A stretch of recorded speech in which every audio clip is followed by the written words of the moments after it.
So, for those of you at Essex PD that are part of this investigation, clearly that was a setup, and I think you already knew that, and I pretty much knew it too, because your officers had hinted at something that was related to something that little snitch for Weinberger and SBPD and SBPD and Paul Dragon and whoever, Paul Ranger Preston, had said earlier, and that's when I knew they already knew what was up.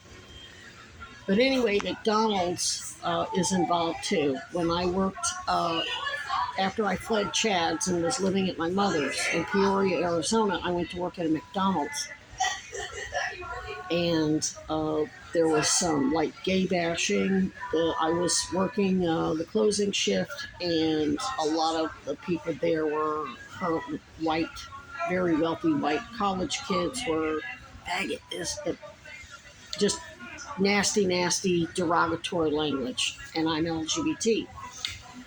And when I reported it, they got really nasty. They handled it so bad that when I went to the EEOC office in Phoenix and sat there with, his name was Miguel Romano, was the investigator for the Phoenix Equal Employment Opportunity Commission, he filed a charge against him right then and right there. Let me tell you, that happens very seldom. So I don't remember the franchisee's name, but it doesn't matter. It's still a McDonald's, and corporate has clearly been covering for him. There has been other types of retaliation at these McDonald's by this franchisee that I'm not going to go into because I don't want them to know that I was hip to it. So you've got them dead to rights as part of this. They worked with Dragon and Weinberger and Virginia G. Piper and all the bad actors that are under investigation over in the actual Burlington area. They all work. So the snitch didn't just work for them. The snitch worked for McDonald's too. Guaranteed. Not most of the staff. The guy who was the janitor guy, he's always walking by me saying, "Smells like gas, smells like ass." So he's already like, that would normally cost him his job. When you're walking by a customer and you yell like that and you don't know, I'm stage 4 cancer, it's uterine cancer. I smell like rotting flesh. So he's basically harassing me because of a disability that I can do nothing about. So, and he's an employee on duty. So most of the other staff probably aren't involved in the retaliation and discrimination that's still ongoing by McDonald's and their franchisees and corporate, but there you go. So I think and I'm talking about the guy who was actually talking to the police officer right there and saying that there was nobody in the tent, and I said, "Oh, it's mine, that guy right there. Always yelling that it smells like ass when he walks by me. And he's always just trolling. So, there you go.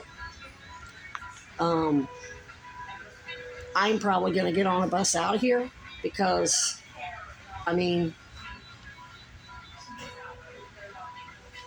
there's really nothing. I've really got no reason to stay in Burlington and put up with this shit. It's not that it hurt my feelings, not that I'm scared, none of that. But I stayed here and put up with this because I had the raccoons, I had a place to escape and get away from it. So you all get to go home and get completely away from this crap.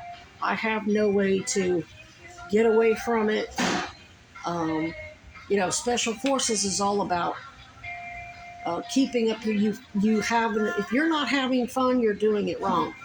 So you find a way to make however miserable and painful it is, you have an outlet, whether it's carving walking sticks or a lot of veterans in active military, they'll rescue animals, they'll have cats, dogs, whatever. And with me, it was the raccoons. I don't have that anymore. And anybody I become friends with ends up dead, because this is just how unbelievably violent this community is. I didn't put up with anything like this anywhere else. I mean, there was some here and there, but the level of violence by the actual civilians willing and enthusiastically helping Epstein and Maxwell's cabal enslave other people and kill other people here. I mean, up to including injecting raccoons with a bioweapon and releasing them in a preschool. Not giving a shit how many local kids and adults, and now it's nationwide, clearly by the, what looks to me, I believe, to be a nationwide problem that's causing problems on, smaller farms. They're going to notice it quicker than bigger ones. And there's no way to gauge the damage. So I'm going to be trying to figure out where I'm going. But I ain't staying here for this. I mean, how much more do you need? I mean, I'm happy to help, but I'm in renal failure because I have no place to rest. When I start going into renal failure, I literally need to be bedridden for about 3 or 4 days. And then I have to be able to stay off my feet. It's a circulation issue. I'm not 40 years old anymore. I'm not 30. I'm 55 and saturated with cancer. It's just a matter of time before it metastasizes somewhere that puts me comatose.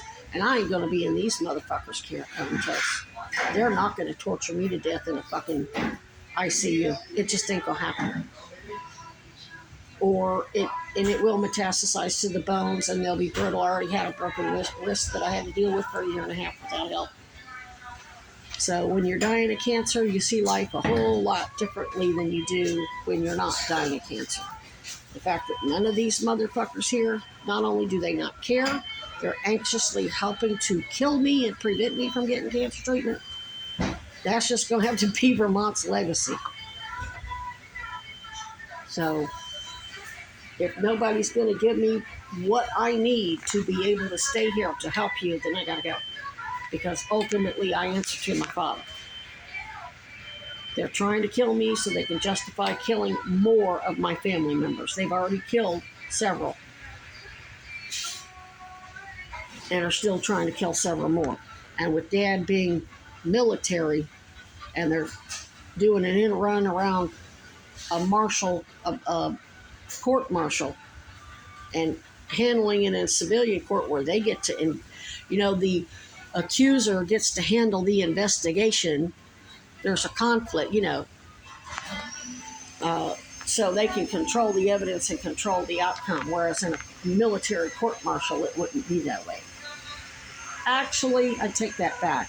John McCain, Virginia G. Piper's first husband, John McCain, did a wet start on the USS Forrestal. It was one of the biggest disasters in military history.